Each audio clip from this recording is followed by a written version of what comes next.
अस्सलाम वालेकुम नाज़रीन, आप देख रहे हैं प्रोग्राम खबर गर्म है। मैं हूं सोनिया अदनान और मेरे साथ हमेशा की तरह मौजूद हैं एहतशाम उल हक।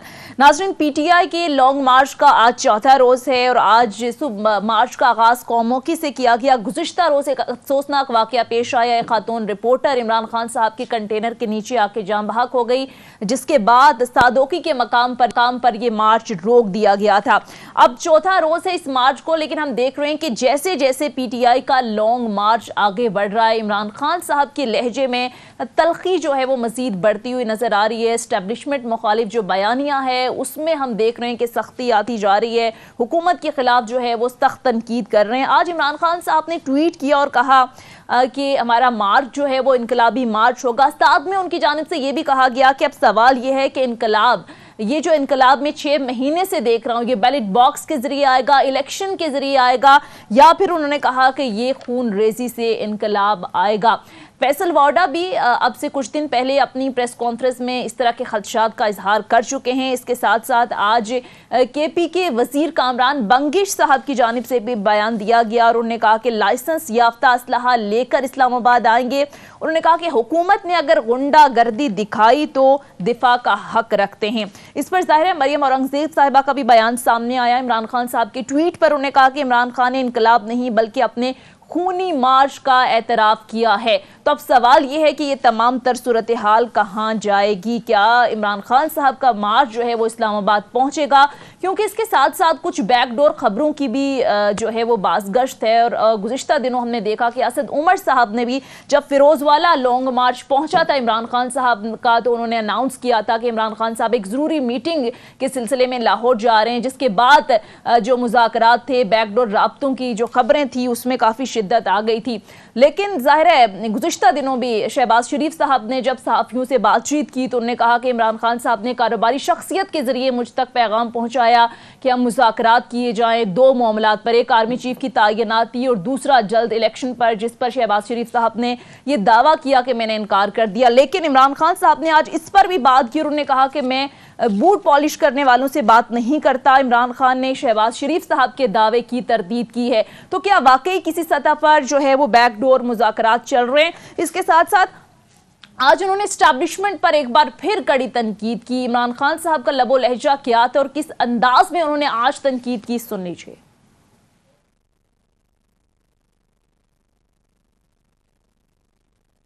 आप इन चोरों के साथ ना खड़े हो। जो इनके साथ मिलेगा वो इन्हीं के साथ रंगा जाएगा। जब मुशर्रफ ने ये दोनों चोर खानदानों को जब हटाया करप्शन पे, तो सारी कौम आपके साथ खड़ी हुई, एस्टैब्लिशमेंट के साथ। इनकी चोरी से तंग थी। फिर मुशर्रफ ने इनको एनआरओ दे दिया, बंद कमरे में फैसला किया। पहले कहते थे चोर है और जनाब एनआरओ दे के उनको पाक कर दिया। 10 साल उन्होंने मुल्क को लूटा। लोगों ने मुझे वोट उनके खिलाफ दी, लोग इनसे तंग थे। और आप फिर उन सारों को ड्राई क्लीन करके हमारे ऊपर फिर मुसल्लत कर दिया। अब नाज़रीन, इमरान खान साहब के लहजे में तलखी हर गुजरते दिन बढ़ती जा रही है। सवाल यह है कि क्या ये लॉन्ग मार्च इस्लामाबाद पहुंचेगा और इमरान खान इस लॉन्ग मार्च के जरिए इतना प्रेशर बिल्ड करने में कामयाब हो सकेंगे कि हुकूमत या इदारे उन्हें इलेक्शन की तारीख दे दें? सारी सूरत हाल पर तफसील से बात करेंगे। इसके साथ साथ दीगर भी अहम मामलात हैं। आज हमने देखा इस्लामाबाद हाई कोर्ट की जानिब से जो इमरान खान साहब की नाअहली का इलेक्शन कमीशन का फैसला था, जो पटिशन गई थी, उस इस्तदा को मुस्तरद कर दिया है इस्लामाबाद हाई कोर्ट ने। इसके साथ साथ नाज़रीन इस पर भी जरा बात करेंगे कि इस पर आगे मामलात क्या होंगे। शहबाज शरीफ साहब के दौरे सऊदी अरब पर बात करेंगे, फिर दौरे चीन जो है वजीर आज़म जल्द जो है वो चीन का दौरा करने वाले हैं, इस पर भी जरा प्रोग्राम में बात करेंगे कि मुआशी हवाले से क्या हमें बूस्ट मिलेगा। सारी सूरत हाल पर बात करने के लिए पीटीआई के सीनियर रहनुमा हसन खावर साहब हमें ज्वाइन करेंगे। लेकिन एहतशाम साहब, सबसे पहले बात कर लेते हैं ये जो इमरान खान साहब का लॉन्ग मार्च है। एहतशाम साहब, क्या एंड गेम नजर आ रहा है इस लॉन्ग मार्च का? आपको लगता है कि इमरान खान साहब जो है वो प्रेशर बिल्ड करने में कामयाब हो पाएंगे? और जिस तरह से वो बात कर रहे हैं, जो मरियम नवाज साहिबा बात कर रही थी कि हमने तो आपसे बात करनी नहीं है, हमने तो आप जो लेकर आए हैं, जो सिलेक्टर्स हैं उनसे बात करनी है, आज इमरान खान इसी तरह की बात कर रहे हैं। तो क्या सिनेरियो आपको लग रहा है? कोई मुज़ाकरात हो पाएंगे इस्लामाबाद पहुंचने से पहले? सोनिया, आपको मैं एक बड़ी खबर दे देता हूँ जो अब लेटेस्ट सिचुएशन इस वक्त इमर्ज कर रही है। हाँ। जहाँ एक तरफ हम देख रहे हैं कि इमरान खान साहब की पीडीएम की सारी जमातों से लड़ाई, इस्टेब्लिशमेंट से इख्तलाफात, वहाँ पे एक रे ऑफ होप, एक सिल्वर लाइनिंग नज़र आ रही है।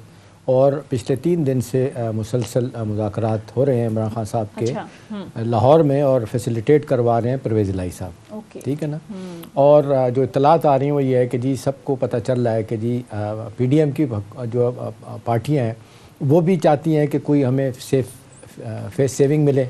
और यही कुछ कहा जा रहा है कि इमरान खान साहब भी चाहते हैं, क्योंकि इमरान खान साहब ने तो बड़ा वाज़ेह तौर उनको कह दिया है कि जी इलेक्शन का ऐलान कर दें, बाकी इलेक्शन में वो भी इंटरेस्टेड नहीं है, इसलिए कि इलेक्शन 2/3 से भी फ़र्ज़ करें वो ज़्यादा से जीत जाते हैं तो आने के बाद वो कुछ नहीं डिलीवर कर पाएंगे, हालात इतने ख़राब हैं। अब तय हो रहा है कि जी कोई मिडिल ग्राउंड तलाश किया जाए। मिडिल ग्राउंड में ही कहा जा रहा है कि जी मई के बारे में कहा जा रहा है कि जी चलें आप जनवरी फरवरी की बात कर रहे हैं, वो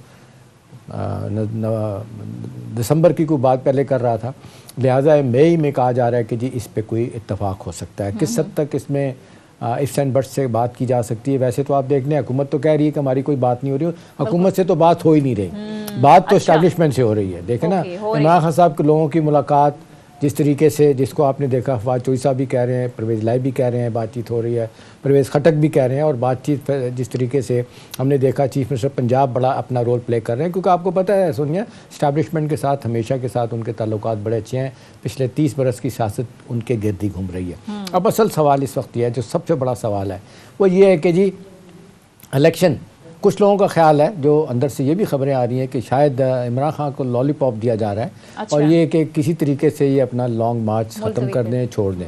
एक इतला ये भी आ रही है सोनिया कि गुजरांवाला पहुंचने के बाद शायद कुछ फैसले हों। आपको पता है गुजरांवाला बड़ा सिंबॉलिक है। 2009 में इफ्तिखार चौधरी साहब की बहाली, जो चीफ जस्टिस और बाकी लोग थे, लॉयर की एक मूवमेंट थी, नवाज शरीफ साहब भी बड़े एक्टिव थे उसमें। कहा जा रहा है कि जी उसको उसके साथ मिला के देखा जा रहा है। अब कुछ लोगों का ख्याल था कि जी मोमेंटम देख के पता चलेगा कि इमरान खान साहब के साथ कितने लोग हैं। हुकूमत और बाकी लोग तो कहते नहीं, लेकिन इंडिपेंडेंटली भी आप देखें उसके साथ बहुत ज़्यादा लोग हैं। कामुकी में आप देख लें कितना वहाँ पे लोग मौजूद है, तो जाहिर सी बात है वहाँ अगर इसी तरह से लोग मिलते रहे जुलते रहे, उसके बाद आपने देखा कि जिस अंदाज से वहाँ पे वो पहुँचेंगे सोनिया, उसके बाद आप देख रहे हैं अभी मेरी इत्तलात ये है कि साउथ पंजाब से जितनी तादाद में लोग आगे शामिल होने जा रहे हैं आपको अंदाज़ा नहीं है। KP में तो लाएगा, उनकी हुकूमतें आएंगे, पंजाब से भी आएंगे, तो मेरा ख्याल है जो इस वक्त बेहतरीन बार्गेनिंग पोजीशन इमरान खान की बन गई है। लेकिन दूसरी तरफ अना का भी सवाल है, दूसरी तरफ कुछ जेन्युइन सवाल भी हैं कि जी क्या इतनी आसानी के साथ अब इमरान साहब की हुकूमत जो है ना PTI की हुकूमत को आप हटा सकते हैं, जो लीगल तरीके से आई है, वोट ऑफ नो कॉन्फिडेंस के ज़रिए आई है, और इलेक्शन का वक्त अक्टूबर 2023 से पहले नहीं हो सकता। अब ये गिव एंड टेक की बात, कौन कितना किसी को राज़ी कर सकता है। असल बात है कि इकॉनमी आखिरी माजत के साथ हचकोले ले रही है। अभी आपने जिक्र किया कल जा रहे हैं शहबाज शरीफ वहाँ पे, और बुनियादी मकसद यही कि $23 बिलियन के चाइना का कर्जा उसको रीशेड्यूल कराना है। जो अमेरिका ने पीछे लग के कहा करें, चाइनीज़ खुश नहीं है, लेकिन इसका एक पहलू ये भी है कि जब आप रीशेड्यूलिंग के जाते हैं तो आप मानते हैं कि टेक्निकल डिफ़ॉल्ट हो गया, आप यू आर अनएबल टू पे योर सऊदीया से भी कुछ नहीं मिला। सऊदीया से कुछ नहीं मिला। MBS जो है ना वो आएंगे पाकिस्तान अगले महीने, कहा जा रहा है, उन्होंने कहा कि मैं वहाँ जाके कुछ दूँ। तो मेरा ख्याल है दुआ ये करनी चाहिए कि ये तनाज़ा तसादुम की सूरत न अख्तियार करे, क्योंकि इमरान खान साहब का ये कहना है देखना, ये बड़ा जुमला है, मैं सोनिया उन्होंने कहा है कि देखना ये कि क्या ये मसला बातचीत के ज़रिए हल होगा या ये मामला खूनरेज़ी से हल होगा। तो मेरा ख्याल है लोग इस्टेब्लिशमेंट भी चाहती है, सियासी जमातों को भी मेरा ख्याल है इसी तरह गौर करना चाहिए कि थोड़े से अपनी सियासी मफाद के लिए मुल्क का मफाद कुर्बान न करें, किसी एक जगह बैठ के कन्वर्जेंस ऑफ इंटरेस्ट हो जाए ताकि इस मुल्क को बचाया जाए। इकॉनमी डूबते हुए अगर बच जाती है तो बड़ी कामयाबी होगी। ठीक है, हसन खावर साहब रहनुमा PTI भी हमें ज्वाइन कर चुके हैं। Thank you so much for joining us sir. Hasan Khawar साहब, ज़ाहिर इस्लाम की जानिब आपका मार्च रवां दवां है और 2 मुतालबात हैं आपके, एक तो ज़ाहिर इलेक्शन की डेट और दूसरा आर्मी चीफ की तैनाती के हवाले से भी कुछ तहफ़्फ़ुज़ात हैं आपके। लेकिन इमरान खान साहब ये कह रहे हैं कि मैं तो बात उनसे कर रहा हूँ जिनके इशारों पर आप चल रहे हैं। गवर्नमेंट से वो कह रहे हैं कि हम किसी किस्म की बात नहीं करेंगे, गवर्नमेंट भी यही कह रही है कि हम आपसे किसी तरह की बात नहीं करेंगे। लेकिन सर यहाँ पर सवाल ये पैदा होता है कि जिस तरह के बयानात दिए जा रहे हैं, जिस तरह की बात हो रही है, इमरान खान साहब की लहजे की जो तलखी है टुवर्ड्स एस्टैब्लिशमेंट, और दूसरा कुछ दिन पहले जो उनकी जानिब से एक प्रेस कॉन्फ्रेंस की गई, वो पूरी की पूरी चार्ज शीट थी बेसिकली आपके खिलाफ। तो फिर सर कैसे आप मुतालबात मनवा पाएंगे, ये मुज़ाकरात किस तरह से आगे बढ़ेंगे? बिस्मिल्लाहिर्रहमानिर्रहीम। देखिए एक बात तो ये, मुझे एको आ रहा है, अगर ये ठीक करवा दें। देखिए एक बात तो ये है कि पाकिस्तान के अंदर हमारे आइन के मुताबिक एक जमहूरी निज़ाम है। अब चाहे लोग जो भी बात करें कि जमहूरियत किसी भी तरह की है, मौजूदा हुकूमत किसी भी ज़राए से आई है, at the end of the day जो लोग हैं, जो अवाम है, वो मैटर करती है, और ये देखना है कि अवाम किसके साथ है। अब अगला सवाल जो उठता है कि कैसे हमें पता है कि अवाम हमारे साथ है। आपने ये देखा कि जब पंजाब का ज़मीनी इलेक्शन हुआ, पंजाब के अवाम ने फैसला सुनाया। उसके बाद नेशनल असम्बली की सीटों पे इलेक्शन हुआ, अवाम ने अपना फैसला सुनाया। कुरम का इलेक्शन में आपने देखा अवाम ने अपना फैसला सुनाया, तो बिल्कुल। अवाम अपना फैसला दे चुकी है। हम्म। अच्छा, तीसरी चीज़ ये है कि अभी मैं आता हूँ मुज़ाकरात वाली बात की, तीनों बातें लिंक है। तीसरी चीज़ ये है कि जिस तरह से मुल्क चल रहा है, और अभी मैं सुन रहा था कि आप इकोनॉमी की बात करी थी, ऐसे तो मुल्क नहीं चल सकता। जो इस एक साल से मुल्क को ठेके पे दिया हुआ है, मुल्क ऐसे तो नहीं चलते। 22 करोड़ लोगों का मुल्क ऐसे नहीं चल सकता। महंगाई जो है वो आसमान से बातें कर रही है, हमारी एक्सपोर्ट्स नीचे आ रही है, सनतें बंद हो रही हैं, लोग मुश्किलात में हैं, मिडिल क्लास का जो हमारा तबका है वो पिस रहा है। और इस मईशत को हल करने का एक ही तरीका है कि आप पॉलिटिकल स्टेबिलिटी लाएं, सियासी इस्तेहकाम लाएं, और उसका तरीका सिर्फ और सिर्फ इलेक्शन है। इसके अलावा तो कोई जरिया नहीं। तो अब जो भी लोग इस मुल्क के स्टेक होल्डर्स हैं, चाहे वो इस्टेब्लिशमेंट है, वो इदारे हों, वो सियासी जमातें हों, वो हुकूमत हो, वो अपोजिशन हो, उन सब का इंटरेस्ट होना चाहिए कि पाकिस्तान को आगे लेके जाए। और अगर लोगों का ये मुतालबा है, और अगर पाकिस्तान के लिए इस वक्त इस जो हमारा मसला है, इससे निकलने का यही रास्ता है, मेरे ख्याल में तमाम वो लोग जो पाकिस्तान के वेल विशेज हैं, वो इस चीज़ के ऊपर आएंगे, इस मसले का हल निकालना। बताइएगा कि जो आमतौर पे कहा जा रहा है कि इलेक्शन तो इमरान खान साहब को भी सूट नहीं करते। देखें ना, आज इलेक्शन अगर हो जाते हैं महीने बाद, 2 महीने, आपकी बात जो आप डेट चाह रहे हैं मिल जाते हैं, इलेक्शन जीत के आप आ जाते हैं, 2/3 भी ले लें, उससे भी ज़्यादा ले लें, जो इस वक्त हमारा अदम इस्तेकाम, इकॉनमी का बिल्कुल हचकोले खा रही है हमारी इकॉनमी, जो बुरे हालात हैं, वो तो फिर इमरान खान साहब के लिए नए सिरे से एक लंबी इनिंग खेलनी पड़ेगी ठीक करने के लिए। तो कहा जा रहा है कि इमरान खान साहब भी ये नहीं चाहते इलेक्शन हो, वो भी चाहते हैं डेट अनाउंस हो जाए, भले ये मई में या मार्च में, अपना जून में हो, इस दौरान वो अपना टाई राट जारी रखेंगे और ये हुकूमत जो है ना प्रोसेस में कोशिश करेगी कि हम कुछ डिलीवर करें। इमरान खान साहब चाहते हैं कि इलेक्शन जो है ना वो उनसे अभी कुछ अर्से के बाद ही हो। क्या कहेंगे? देखिए, मैं ये कहूँगा कि अहमियत इस चीज़ की नहीं है कि इमरान खान को या पाकिस्तान तहरीक इंसाफ को या हुकूमती जमातों को इलेक्शन सूट करते हैं कि नहीं करते। सवाल यह है कि पाकिस्तान के मफाद में क्या बेहतर है, और पाकिस्तान के मफाद में इलेक्शन इसलिए बेहतर है कि देखिए, हमारी जो मीशत है वो इस वक्त एक बड़े मुश्किल मोड़ के ऊपर है, जो इन लोगों ने मुल्क का हाल। अब अगर मीशत को ठीक करना है, इसका रुख मोड़ना है, तो मुश्किल फैसले लेने पड़ेंगे। मुश्किल फैसले कौन सी गवर्नमेंट ले सकती है? वो गवर्नमेंट जिसके पास 5 साल का मैंडेट हो, जो एक बारीक धागे से लटक ना रही हो, जिसका रिवर्स काउंटडाउन शुरू ना हो गया हो। तो जो भी ये हुकूमत जो है ना जमीन पे आ गई है आपके लिए कोई मुश्किल ना हो बाद में? नहीं, देखिए, जो भी हुकूमत आएगी उसको मुश्किल फैसले करने पड़ेंगे। लेकिन बात यह है कि देखिए, अगर 70 साल से 75 साल से हम एक गलत डायरेक्शन में चल रहे हैं, और अब हमने इतना बड़ा जहाज है, 22 करोड़ लोगों का मुल्क है, इसका रुख अगर मोड़ना है तो फिर हमें मुश्किल तो करनी पड़ेगी। आप देखिए ना, दुनिया के जो ममालिक जो सही डायरेक्शन के अंदर थे 25-30 साल पहले, आप वियतनाम वगैरह को देख लें, कम्बोडिया को देख लें, अब आज देखिए वो कहाँ पहुंच गए, उनकी बरामदात कहाँ पे है, उनकी इकोनॉमीज कहाँ पे है। उससे पहले आपने जो ईस्ट एशिया की एग्जांपल्स हैं वो देखी है। तो क्या अब हम गलत डायरेक्शन में चलते रहेंगे सिर्फ इसलिए कि हमारे जो सियासी बहुत जरूरी है? कर सकते हैं। आसान खावर साहब, इसके लिए सियासी इस्तेहकाम बहुत जरूरी है। जब आप गवर्नमेंट में थे तो उस वक्त ये आज की गवर्नमेंट जो है वो आपकी हुकूमत को हटाने के लिए कभी मार्च कर रही थी, कभी धरने दिए जा रहे थे, और आज की गवर्नमेंट में आप लोग जो हैं वो वही सियासी अदम इस्तेहकाम बर्पा किया हुआ है। लेकिन सर, ज़ाहिर है इमरान खान साहब ने आज ट्वीट किया और उन्होंने एक तो इस मार्च को इनकलाबी मार्च करार दिया, और फिर उन्होंने कहा कि सवाल ये है कि ये इनकलाब खून रेजी से आएगा या फिर बैलेट बॉक्स से आएगा। फिर फैसल वाडा साहब भी अपनी प्रेस कॉन्फ्रेंस में इसी तरह के खदशात का इजहार कर चुके हैं। कामरान बंगश साहब ने भी आज बात की है, उन्होंने कहा है कि हुकूमत ने गुंडागर्दी की तो दिफा का हक रखते हैं, लाइसेंस याफ्ता असलहा लेकर इस्लामाबाद जाएंगे। तो सर, क्या स्ट्रैटेजी है? कोई इस तरह की सूरत हाल पैदा हो सकती है? दूसरी तरफ गवर्नमेंट भी तैयार है, वो कह रही है किसी सूरत आपको चढ़ाई करने नहीं देंगे। तो ये सूरत हाल की तसादुम की तरफ अल्लाह ना करे चली गई तो फिर तो जमहूरियत को खतरात लाहक हो सकते हैं। देखिए, 2 बातें वाज़ेह हैं। पहली बात यह है कि हुकूमती बयानात सुन के तो ऐसे लगता है कि खुदा ना खास्ता जो है किसी दूसरे मुल्क की आवाम आप पे आ रही है। चढ़ाई का लफ्ज़ जो है, ये जत्थों का लफ्ज़ इस्तेमाल करना, ये तो जाहिर करता है कि जैसे कोई मतलब मुसल्लह ग्रोह आ रहे हैं। पाकिस्तान की सबसे बड़ी सियासी जमाती इतना बड़ा लॉन्ग मार्च कर रही है, और बड़ी क्लियर ये ऐलान किया गया है कि कानून और आइन के दायरे में अंदर रह के अपने हक का इस्तेमाल करेंगे। तो लोगों से डर क्यों रहे हैं? अपने ही मुल्क के अवाम, कल को तो इनकी अदालत में जाना है। अभी इनका तो दिल नहीं है इलेक्शन करवाने का, लेकिन जब भी इलेक्शन होने आइन के मुताबिक अगर ये अपनी मुद्दत पूरी भी कर लें, तब भी जाना तो लोगों की अदालत में है।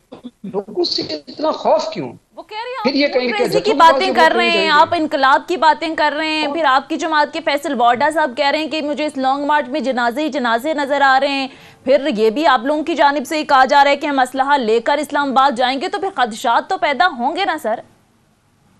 देखिए, फैसल वाडा ने अगर कहा जनाजे नजर आ रहे हैं, तो मुझे तो उनकी बात पे समझ ही नहीं आई थी। मैंने उनकी प्रेस कॉन्फ्रेंस पूरी देखी, मुझे नहीं समझ आई कि वो क्या कहना चाह रहे थे, किस तरह इशारा कर रहे थे, उनका खतरा क्या है। आज ये है कि खून रेजी खुदा न खास्ता कब होती है? तब होती है जब या तो कोई शर्पसंद लोग हो और जो चाहते हो कि कानून तोड़ना चाहते हैं। ये आपने देखा है कितना पुरअमन एहतजाज है, हम तो कानून नहीं तोड़ना चाहते। या हुकूमत जो है वो कोई ऐसे हथकंडे इस्तेमाल करे पुरअमन जो मुताहिरीन है उनको मुंतशर करने के लिए, उनको डिस्करेज करने के लिए। अगर वो ऐसा करें तो फिर तो जिम्मेदारी उनके ऊपर है ना, उनके एक्शन की जिम्मेदारी हम तो नहीं ले सकते। दूसरी बात यह है कि ऐसी स्टेटमेंट्स देने का मकसद भी ये है कि उनका ख्याल है कि ऐसी बातें करके वो लोगों के हौसले जो है पस्त कर सकते हैं, लोगों को डिस्करेज कर सकते हैं, ताकि लोग इकट्ठे ना हो। जब अवाम का रेला और अवामी समंदर आता है तो फिर आपको पता है ऐसी बातें कहाँ रह जाती हैं आखिर में। वो है ना, जब राज करेगी खल्के खुदा, तो फिर पीछे तो कोई बात नहीं रह गई। तो बेसिकली तो अवाम के लिए है डेमोक्रेसी का, और मतलब क्या है। ओके, ठीक है, पॉइंट टेकन। अच्छा एहतशाम साहब, आपको सिनेरियो क्या लग रहे हैं? अब जिस तरह के बयानात पाकिस्तान तहरीक इंसाफ की लीडरशिप की जानिब से दिए जा रहे हैं, दूसरी तरफ गवर्नमेंट का जो मौक़िफ़ है वो भी आपके सामने है, आपको क्या लगता है सर, इमरान खान साहब किसी हद तक कामयाब हो पाएंगे प्रेशर बिल्ड करने में कि वो किसी हद तक अपने मुतालबात मनवा लें?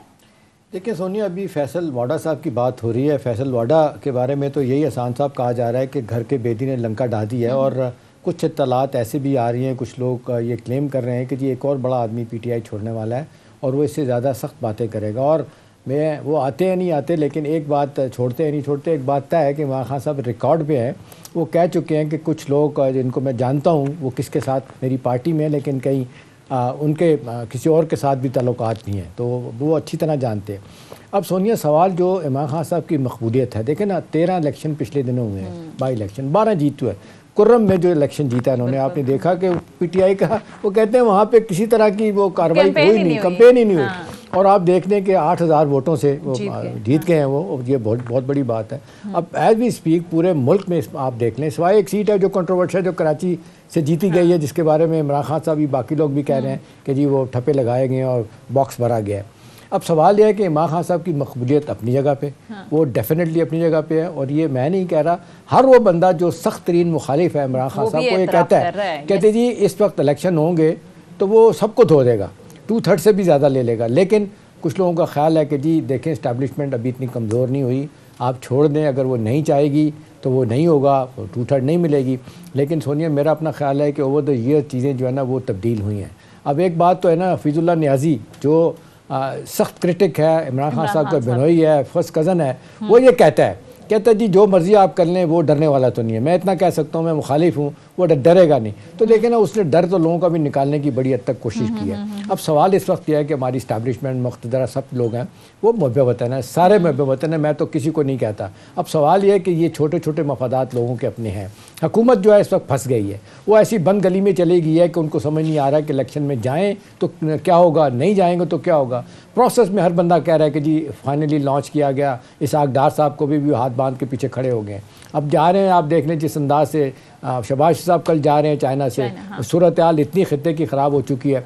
चलें ख़ित्ते की सूरत हाल पॉलिटिकली और सिक्योरिटी के लिहाज से तो चलें हमारे अदारे भी संभालते हैं, कुछ और भी लोग देख रहे होते हैं। असल मसला इस वक्त यह है कि जी कोई है इस वक्त जो हमारी अचकोले खाती इकॉनमी को बचा सके। जवाब आता है नहीं, कोई नहीं बचा सकता। अब इन हालात में क्या करेगा? टेक्निकल डिफ़ॉल्ट ऑलमोस्ट हो चुका है, अब हुकूमत कुछ देने के काबिल नहीं है। हुकूमत चाहती है कि उन्हें वक्त मिले, हम कुछ करें, लेकिन हर आने वाला दिन जो ऐसा है कि हुकूमत जो है ना वो तय कर रही होती है कि हमने इनका जवाब कैसे देना है, पीटीआई का तगड़ा कैसे जवाब देना है। दूसरी तरफ वो जलसे जुलूस करके वो अपनी बर्तरी वो शख्स अपनी साबित कर रहा है। लोग हसन साहब आपके साथ हैं, लेकिन माजरत के साथ आपका भी रोड मैप नहीं किसी को समझ आ रहा, कोई प्लान आपको नहीं समझ आ रहा कि क्या सिर्फ आप इक़्तिदार के लिए जिस अंदाज से बातें हो रही हैं कि आर्मी चीफ का तैनाती, मुझे नहीं पता, जो क्लेम किया गया, अगरचे डिनाई कर दिया गया इमरान खान साहब की तरफ से, लेकिन शहबाज शरीफ साहब तो बड़ा दावे से बात कर रहे हैं कि जी एक कारोबारी दोस्त जो है बीच में पड़ा है, उसने कहा है कि जी मिल के इसका फैसला करते हैं। बड़ा सख्त बयान उनका ख्वाजा आसिफ का है कि आप होते कौन हैं, हमें कहें कि जी मिल के हम लगवाएं, आपका काम ही नहीं। अब बुनियादी सवाल तो है कि काम तो इस वक्त जो भी हुकूमत वक्त होगी प्राइम मिनिस्टर का वो लगाएगा। कुछ लोगों का ख्याल है, आज मेरे कुछ सोर्सेज बड़े करीबी कह रहे थे कि इमरान खान साहब को कोई दिलचस्पी नहीं है सोनिया कि आर्मी चीफ कौन लगता है, लेकिन मेरा अपना ख्याल है कि आर्मी चीफ की तैनाती पे सबकी दिलचस्पी है। मरीम नवाज साहब आसिम मुनीर का नाम ले चुकी हैं, वो क्योंकि इसलिए ले चुकी हैं उनको कि ISI के चीफ थे नवाज शरीफ साहब, इमरान खान साहब ने उनको हटाया था। हटाया भी किस बात पे था वो भी आपको पता है कि उन्होंने फर्स्ट लेडी के बारे में कुछ बातें मुबैना तौर पर की थी कि जी उनके इर्द गिर्द लोग माल बना रहे हैं। अब वो समझती हैं कि जी नवाज साहब लोग कि हमारे लिए अच्छे होंगे। सार शमशाद मिर्जा नंबर 1 है, कहा जाता है कि जी वो किसी को इसलिए कि सीधे बनने हैं और बेचारे कोई ख़ानदानी उनका वो नहीं है, वो छोटी से थे, छठी सातवीं जमात में उनके पेरेंट्स का इस्लामाबाद में एक्सीडेंट हुआ, दोनों अल्लाह के प्यारे हो गए। वो बिल्कुल इस तरह के बंदे हैं कि जो सिर्फ अपना गो बाय द बुक वाले हैं। उन लोगों का ख्याल है कि नहीं जी हमारी मर्ज़ी का चीफ होगा, मुझसे फ़ैसले करवाएंगे। उनका रोल तो चलो बात की बात है, लेकिन असल बात यह है कि इमरान खान साहब के लिए भी मेरा ख्याल सोनिया अच्छा यही है कि किसी एक माहदे पे पहुंच जाएं, गिव एंड टेक करके मामलात को ले जाएं। अगर एक तरफ हुकूमत जो है ना वो लूज़ कर रही है, आवाम को कुछ नहीं दे पा रही, सियासी तौर पे भी अदरवाइज भी उनके लिए परेशानियां हैं, तो इक्वली इमरान खान साहब के लिए परेशानी है। ये जितना लंबा प्रोलॉन्ग होगा मेरा नहीं ख्याल इतना ही मुश्किलात में जाएंगे, बढ़ती जाएंगी। बहरहाल मुख्तसर ब्रेक लेते हैं नाज़रीन, ब्रेक के बाद हसन खावर साहब से गुफ्तगू का सिलसिला जारी रहेगा। Stay with us. ब्रेक के बाद खुश आमदीद नाजरीन। जिस तरह से हम देख रहे हैं कि लॉन्ग मार्च का आगाज़ हुआ, उसके बाद इमरान खान साहब का लबो लहजा जो है वो काफ़ी तल्ख होता जा रहा है। आज जहां इस्टेब्लिशमेंट के हवाले से उन्होंने बात की, वहीं चीफ इलेक्शन कमिश्नर पर भी एक बार फिर कड़ी तनकीद की और उनकी जानिब से कहा गया कि सिकंदर सुल्तान राजा पर 10 अरब रुपए के हर्जाने का दावा करूंगा। क्या कहा इमरान खान साहब ने, देखिएगा ज़रा।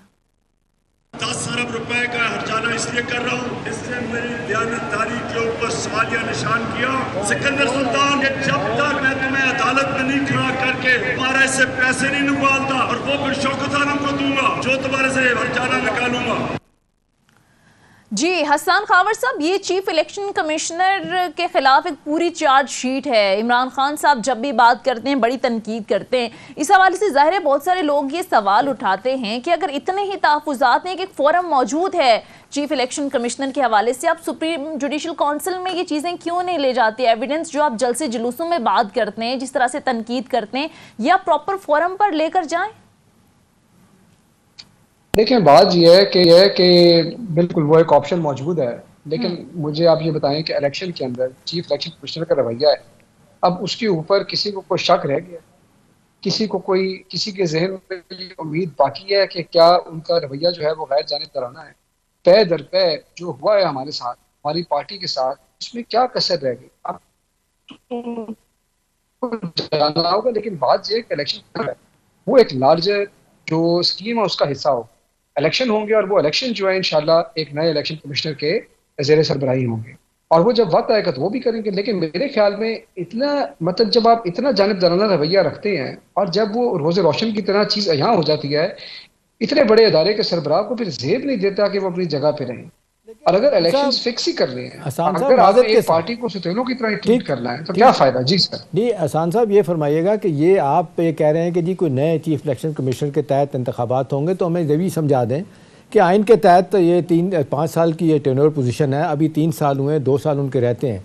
अभी आप मुझे बताएं कि हर उस सूरत में जो इलेक्शन होने हैं, अपरेंट लगता है कि सुल्तान सिकंदर ही चीफ इलेक्शन कमिश्नर होंगे, अनलेस जो सोनिया आपसे कह रही है कि मामले को आप सुप्रीम जुडिशल काउंसिल में लेके जाएं। वहाँ पे लेके नहीं जाते, नाइली नहीं होती, फिर इसी के तहत अगर आपको इलेक्शन लड़ना पड़ता तो फिर ऑप्शन आपके क्या है? आप फिर क्या करेंगे? इलेक्शन से विड्रॉ करेंगे? नहीं जाएंगे इलेक्शन में? क्या होगा? नहीं, देखिए मैं आपको बताऊं कि वो तो वक्त आने के ऊपर सवाल उठता है, लेकिन बात यह है कि अभी हमने जो पहले बात की, इलेक्शन चाहिए, इलेक्शन इस चाहिए कि मुल्क में सियासी इस्तेहकाम लाना है। तो अगर एक ऐसे इलेक्शन हों जो होने से पहले ही मतनाज़ा हो जाए, जिसकी क्रेडिबिलिटी ना हो, जिसके अंदर अंपायर जो है जो इलेक्शन करवाने वाला है उसके ऊपर पार्टीज को एतमाद ही ना हो, फिर उससे सियासी इस्तेहकाम तो नहीं आएगा। सियासी कहीं उसने धांधली नहीं की, ये भी तो माने ना। इसको ही आप क्राइटेरिया बना लें, इसी को ही आप समझ लें कि जी यहाँ से अगर सफ़र शुरू करेंगे तो शायद बेहतर ही होगा। नहीं, देखिए बात ये है, मैं आपको बताऊं कि धांधली क्यों नहीं हुई। अभी आपने खुद जब आप बता रहे थे कराची वाली सीट का, आपको नहीं पता कि वहां पे क्या हुआ है। हमें ये पता है इसलिए कि जितना भी प्री पोल रिगिंग पंजाब की जिंदगी इलेक्शन में हुई, तो वोटर्स लिस्ट की हेर फेर हुई, वो सबके सामने है। जहां जहां मौका मिल रहा है, जहां पे वो पार्टी को, इमरान खान को पीनलाइज कर सकते हैं जानिबदाराना रवैये से, वो कर रही है।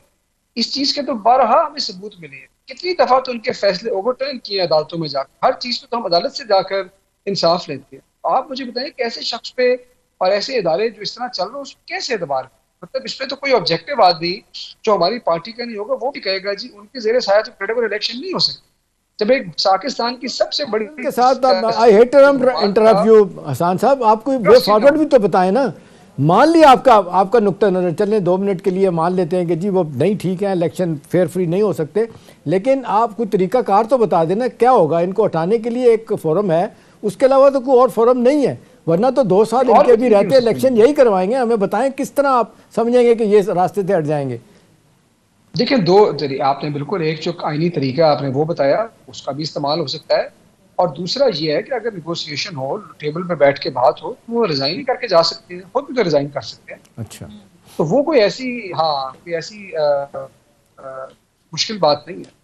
सही। अच्छा हसन खाबर साहब, ज़ाहिर है इमरान खान साहब लॉन्ग मार्च के हवाले से ये कह रहे हैं कि पुरअमन लॉन्ग मार्च होगा, हम रेड जोन के अंदर दाखिल नहीं होंगे। तो सर आपको लगता है कि सिर्फ लॉन्ग मार्च करके, पुरअमन लॉन्ग मार्च करके आप अपने मकासद या अपने मतलबात मनवाने में कामयाब हो पाएंगे? क्योंकि अगर सिर्फ पॉपुलैरिटी शो करनी है तो वो तो ज़ाहिर है सभी मान रहे हैं, आपके जो वर्स्ट क्रिटिक्स हैं वो भी मान रहे हैं, ज़िमनी इंतखाबात के जो रिजल्ट हैं वो भी सबके सामने हैं। सिर्फ आपकी पॉपुलैरिटी देख के आपके मुतालबात अगर मान लिए जाते तो वो तो ज़िमनी इलेक्शन के नताज आपके जलसे जुलूसों से ही मान लिए होते। और माजरत के साथ एक और चीज़ हसान साहब ये ले लें, जो जब ये बात करते हैं इमरान खान साहब के जी हमने रेड जोन में नहीं जाना, और वो F9 पार्क में उन्होंने दरख्वास्त दी है कि जी वहाँ हम जलसा करेंगे, साथ ही एक और दरख्वास्त भी आ गई है कि हमें आगे जाने की भी इजाज़त दी जाए, वो किसी और जगह भी जाना चाहते हैं। तो ये क्लैरिटी नहीं है आपके पार्ट पे कि अल्टीमेटली क्या करना चाहते हैं, इस्लामाबाद में आएंगे, कहाँ बैठेंगे, क्या होगा? देखें, पहली बात तो ये है कि बिल्कुल ये क्लैरिटी है, और जो हमें अदालत के अहकामात होंगे उनके मुताबिक हम अपना एहतजाज करेंगे, अपना मार्च करेंगे, और उनके अहकामात से जो है किसी सूरत हम आगे पीछे नहीं होंगे। ये पहली बात होगी। दूसरी बात ये है कि रेड जोन के आपने हवाले से बात की, वो रेड जोन तो बढ़ता जा रहा है रोज के हिसाब से। रेड जोन कहाँ था, उसको खींच के उन्होंने आज आधा इस्लामाबाद रेड जोन में ले आए हैं। क्या पता कल F9 पार्क भी रेड जोन में आ चुका हो। 0 पॉइंट आ जाए ना, बिल्कुल। हाँ। इस स्पीड से बढ़ता रहा तो शायद उनका तो दिल है कि पूरे पाकिस्तान को भी रेड जोन बना दे। ऐसे तो नहीं हो सकता। हाँ। लेकिन बहरहाल हदूद कयूद के अंदर लॉन्ग मार्च होगा। और दूसरी बात मैं आपको बताऊं कि हम नहीं चाहते कि खुदा ना खास्ता पाकिस्तान में श्रीलंका जैसे मनाजिर देखने को मिले। पुरअमन एहतजाज जो होती है, जब लोगों का अवामी रेला आता है, जब समंदर आता है, तो नजर आ जाता है, प्रेशर पड़ता है। बाकी ये है कि वहां पहुंच के हम कैसी स्ट्रेटेजी वो बनाएंगे, वो जाहिर है कि हर बात तो वक्त से पहले नहीं की जा सकती। करना है पुरअमन और चले जाना है, धरना देना है, बैठना है, कुछ तय हुआ है अभी तक? जी बिल्कुल बिल्कुल, ये बातें तय है, लेकिन इसके ऊपर जैसे जैसे वक्त आएगा वैसे वैसे आपके सामने आएंगी चीजें। अभी तो आपको पता है कि बड़ी तादाद में लोग आ रही है, तो स्केड्यूल हम लेके चल रहे थे, इसमें भी कुछ डिले आ रहा है, और वक्त से ज्यादा, यानी प्लान से ज्यादा वक्त तक। लेकिन इंशाल्लाह आप देखेंगे कि पाकिस्तान की तारीख का ये सबसे बड़ा और इंशाल्लाह कामयाब। ठीक है, लेकिन हसान साहब एक और आपके लिए भी मुश्किल आ रही है। वो मुश्किल ये है कि एक आप देख लें कि इमरान खान साहब आज भी उन्होंने कहा, पहले भी कहा कि सुप्रीम कोर्ट को, चीफ जस्टिस साहब को वो कह रहे हैं कि इंटरवीन करें, आप इंश्योर करें कि जी लॉ एंड ऑर्डर जो है ना ये हुकूमत ना ख़राब करे। वो चाहते हैं कि जी आप बीच में पढ़ के मामलात को बेहतर करने की कोशिश करें। दूसरी तरफ आप देख लें तलवार लटक रही है। वही 25 मई की जो डायरेक्शन उनकी आई थी, वो तौहीन अदालत, अगरचे 3 में से 4 में से एक शख्स ने कहा है कि जी तौहीन अदालत लगा दी गई है, तो वो हाइंड साइड में वो यही कह रहे हैं कि जी हमारा ख्याल है शायद इमरान खान साहब को हमारा मैसेज पूरी तरह नहीं गया। इमरान खान साहब भी यही कहते हैं कि मुझे नहीं पता था इस बात का। तो मेरा सवाल आपसे है कि इन हालात में जब एक तरफ आप अपील कर रहे हैं चीफ जस्टिस से कि वो इंटरवीन करें और हमारे बुनियादी हकूक़ को इंश्योर करें, तो दूसरी तरफ अगर यहाँ फिर एक मरतबा कोई वायलेशन आप कर देते हैं जो F9 पार्क के बाद भी आगे जाते हैं, तो आप नहीं समझते कि जो थोड़ी बहुत आपको सपोर्ट सुप्रीरियर कोर्ट से मिल सकती है वो भी नहीं मिलेगी? सुप्रीम कोर्ट से सपोर्ट नहीं चाहिए हमें, तो सुप्रीम कोर्ट से इंसाफ चाहिए। पहली बात मैं जरा बात कर दूं। दूसरी बात ये है कि मैं तो आपसे ये कह रहा हूँ कि बड़ी क्लियर ये स्ट्रेटजी है, बड़ा क्लियर प्रिंसिपल है कि हमने कोर्ट की डायरेक्शंस की तामील करनी है और उससे आगे पीछे नहीं हटना। तो हमारा तो इरादा ही नहीं है उनकी बात, उनकी हुकूमतूरी करने का। हम तो बड़ी इज्जत करने वाले लोग हैं। हम वो पार्टी थोड़ी है जो सुप्रीम कोर्ट के गेट पे चढ़ के तो हमला कर देते हैं। तो पाकिस्तान तरीके इंसाफ है ना, मुस्लिम लीग नून तो है नहीं है जो अदालतों को समझती नहीं है। तो ऐसी कोई इंशाल्लाह चीज़ नहीं होगी। चलें ठीक है, देखते हैं कि सिनारियो क्या बनता है। बहरहाल मुख्तसर ब्रेक के लिए आज ब्रेक लेते हैं, ब्रेक के बाद वापस आएंगे। Stay with us.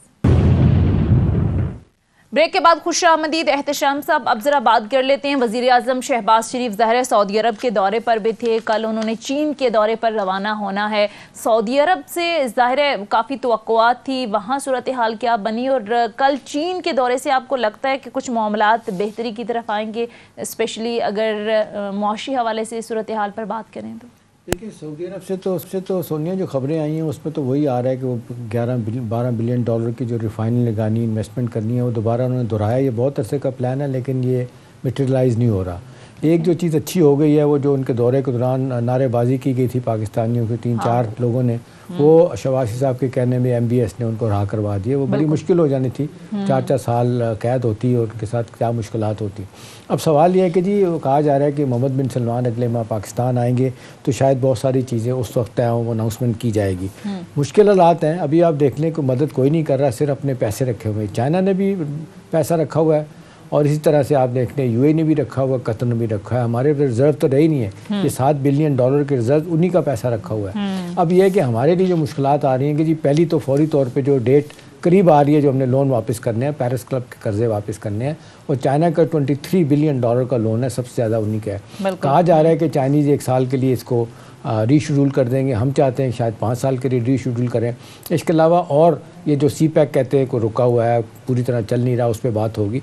जनरली तो ये सारी चीज़ें सोनिया है, लेकिन दूसरी तरफ कहा जा रहा है चाइनीज़ इस बात से भी परेशान है कि रजीम चेंज करवाने के बाद अमेरिका की बात आपने मानी थी, ये मैं आपको खबर के तौर पर बता रहा हूँ, ये भी उनके लिए that did not go well with the Chinese. उनके कंसर्न्स हैं कि जी ये क्या हुआ।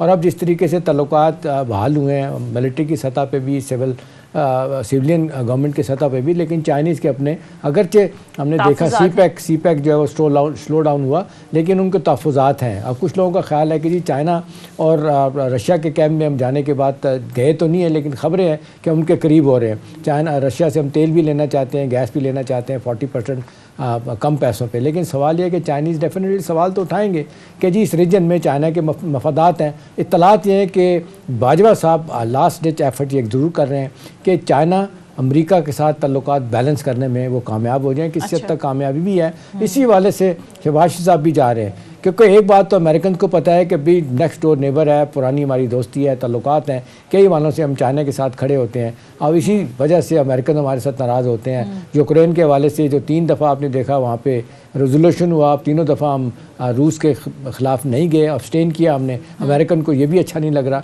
तो बहुत से हवालों से अब ये कहा जा रहा है कि अमेरिकन भी अंदाज़ा कर रहे हैं, उनको भी अंदाज़ा है कि चाइना के साथ बिल्कुल टोटली ऐसा नहीं हो सकता, क्योंकि आप देखने आपने स्ट्रेटेजिक अलाई का रिश्ता तो पाकिस्तान से ख़त्म कर दिया, लेकिन हमारा स्ट्रेटेजिक अलाई तो चाइना है। हमारा मिलिट्री, सिविल और हर तरह इकोनॉमिक ऑपरेशन के साथ है। अब किसी हद तक किसी बात ठीक है कि अमेरिकन ये रियलाइज़ कर रहे हैं कि जी हम पाकिस्तान को एक हद तक पुश कर सकते हैं, क्योंकि बहुत से हवालों से पाकिस्तान चाइना पे रिलाई करता है, क्योंकि वो तो सारी तैयारी उनकी है ना, चाइना को अपना हिंदुस्तान को तैयार करते हैं चाइना के ख़िलाफ़। पाकिस्तान नहीं ये काम कर सकता, तो अमेरिकन को इस बात का अंदाज़ा है।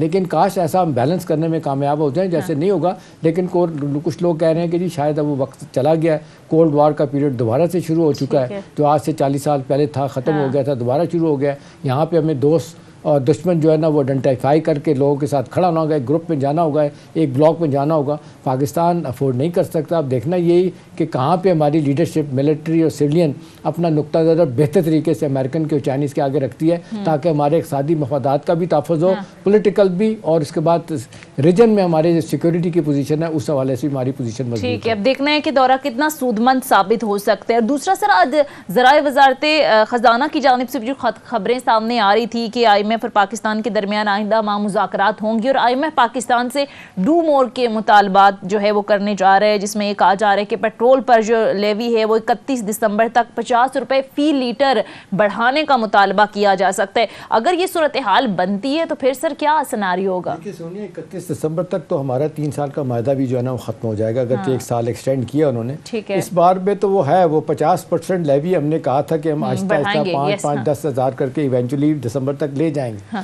चलें, ये तो हुकूमत कर ही रही है, इसको तो करना ही पड़ेगा। दूसरी है कि एडिशनल 600 अरब के नए वो कहते हैं टैक्स लगाएं, वो हम टैक्स लगाने की पोजीशन में नहीं है, क्योंकि इस वक्त जितनी मुश्किलात हुकूमत को उठानी पड़ रही हैं, क्योंकि अवाम पे डायरेक्ट बोझ जो पड़ रहा है वो खास तौर पे बिजली के बिलों की आप कह रहे हैं कि मुश्किलात बढ़ेंगी। बहरहाल प्रोग्राम का हो चुका है। नाज़रीन, ये था हमारा आज का प्रोग्राम। फीडबैक जरूर दीजिएगा। अगले प्रोग्राम तक इजाजत दीजिए। खुदा हाफिज़।